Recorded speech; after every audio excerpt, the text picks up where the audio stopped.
Compulsory ಮಾಡಲಿಕ್ಕೆ ಈ ಬಗ್ಗೆ ನಿನ್ನೆ ಮುಖ್ಯಮಂತ್ರಿಗಳ ಗಮನಕ್ಕೂ ಬಂದಿದೆ. ವಿಜಯಪುರದಲ್ಲಿದ್ದರು ನಿನ್ನೆ ಮುಖ್ಯಮಂತ್ರಿಗಳು.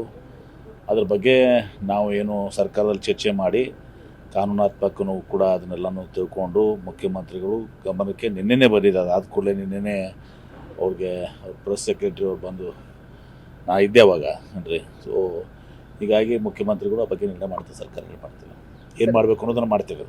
ಅವ್ರಿಗೆ ಕೆಲಸ ಅಲ್ಲ ಅದು. ನಾವು ಹೋಗಿ ಅವ್ರ ರಾಜ್ಯದಾಗ ನಾವು ಮಾಡ್ಬೋದಲ್ಲ ಏನ್ರಿ. ಈಗ ಅನೇಕ ಸಲ ಗೋವಾದಲ್ಲಿ ಕನ್ನಡಿಗರದ್ದು ಆಗಿರ್ತದೆ, ಅಲ್ಲಿ ನಾವು ನಮ್ಮ ಇದನ್ನು ಅವ್ರಿಗೆ ವಿನಂತಿ ಏನು ಮಾಡ್ಕೋತೀವಿ, ಹಿಂಗೆ ಅಂತ ಹೇಳ್ತೀವಿ. ಆದರೆ ಇವತ್ತು ಸಹ ಕೇರಳ ಆ ಕೆಲಸವನ್ನು ಮಾಡುವಂಥದ್ದು ಆಗಬಾರ್ದು ಒಂದೇದ್ದು. ಮತ್ತು ಈ ವಿಚಾರ ನೀವೇನು ಹೇಳಿದಿರಲ್ಲ, ಈಗ ಮಲಯಾಳಂ ಕಡ್ಡಾಯ ಮಾಡುವಂಥದ್ದು, ಅದು ನಿನ್ನೆ ಸರ್ಕಾರ ಮುಖ್ಯಮಂತ್ರಿಗಳ ಗಮನಕ್ಕೆ ಬಂದಿದೆ. ಮುಖ್ಯಮಂತ್ರಿಗಳು ಅಧಿಕಾರಿಗಳ ಜೊತೆ ಮತ್ತು ಕಾನೂನು ಅದು ತಜ್ಞರ ಜೊತೆ ಚರ್ಚೆ ಮಾಡಿ ಮುಂದೆ ನಿರ್ಣಯ ತೆಗೆದುಕೊಳ್ತಾರೆ. ಸತ್ಯಾಸತ್ಯತೆ ಏನಿದೆ ಅದು ಎನ್ಕ್ವೈರಿಯಲ್ಲಿ ಹೊರಗಡೆ ಬರ್ತದೆ.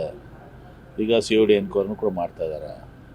ಅದರಲ್ಲಿ ಏನು ಸತ್ಯದ ಬರ್ತದೆ ಹೊರಗಡೆ. ನೋಡಿ, ನನಗಿಂತ ಜಾಸ್ತಿ ನಿಮಗಿದೆ ಈ ವಿಚಾರದಲ್ಲಿ ಗೊತ್ತಿದೆ ಮಾಧ್ಯಮದವ್ರಿಗೆ. ಆದರೂ ಕೂಡ ನಾನು ಯಾವುದೇ ಒಂದು ಬೇಜವಾಬ್ದಾರಿ ಹೇಳಿಕೆ ಮಾಡೋಕ್ಕೆ ಬಯಸೋದಲ್ಲ. ಅದು ತನಿಖೆ ಇದು ಆಗಲಿ, ತನಿಖೆದಲ್ಲಿ ಸತ್ಯಾಸತ್ಯ ಹೊರಗೆ ಬರ್ತದೆ. ಆಮೇಲೆ ಅದರಲ್ಲಿ ಏನಾದರೂ ತಪ್ಪುಗಳು ಇದ್ದರೆ, ಯಾವುದೇ ಅಧಿಕಾರಿಗಳು ತಪ್ಪಿದ್ರೆ ನಿಶ್ಚಿತವಾಗಿಯೂ ಕೂಡ ಕಾನೂನು ಪ್ರಕಾರ ಕ್ರಮ ಕೈಗೊಳ್ತೀವಿ. ನೋಡಿ, ಯಾರ್ದು ನೋಡಿ, ಈಗ ರಾಮನಗರ ಶಾಸಕರು ಇರ್ಬೋದು, MP ಪಾಟೀಲ್ ಇರ್ಬೋದು, ನಾವು ಯಾರು ಏನು ಹೇಳಿದ್ರು ಕಾಂಗ್ರೆಸ್ನಲ್ಲಿ ಅದಕ್ಕೆ ಯಾವುದೇ ಮಹತ್ವ ಇಲ್ಲ. ನಮ್ಮ ಕಾಂಗ್ರೆಸ್ ಪಕ್ಷದಲ್ಲಿ high command is supreme. Shrimati Sonia ಗಾಂಧಿಯವರು, ರಾಹುಲ್ ಗಾಂಧಿಯವರು, ಮಲ್ಲಿಕಾರ್ಜುನ್ ಖರ್ಗೆ ಅವರು ಏನು ನಿರ್ಣಯ ಮಾಡ್ತಾರೆ ಅದು ಅಂತಿಮ ಆಗ್ತದೆ. ರಾಮನಗರ ಶಾಸಕರಾಗಲಿ, ಇಂಡಸ್ಟ್ರಿ ಮಿನಿಸ್ಟರ್ MP ಪಾಟೀಲ್ ಆಗಲಿ, ಏನು ಹೇಳಿದ್ರು ಕೂಡ ಏನೋ ಅದಕ್ಕೆ ಮಹತ್ವ ಇಲ್ಲ. ನ್ಯೂಸ್ ಫಸ್ಟ್ ನಿರ್ಭೀತಿಯಿಂದ ನಿಮ್ಮ ಪರವಾಗಿ.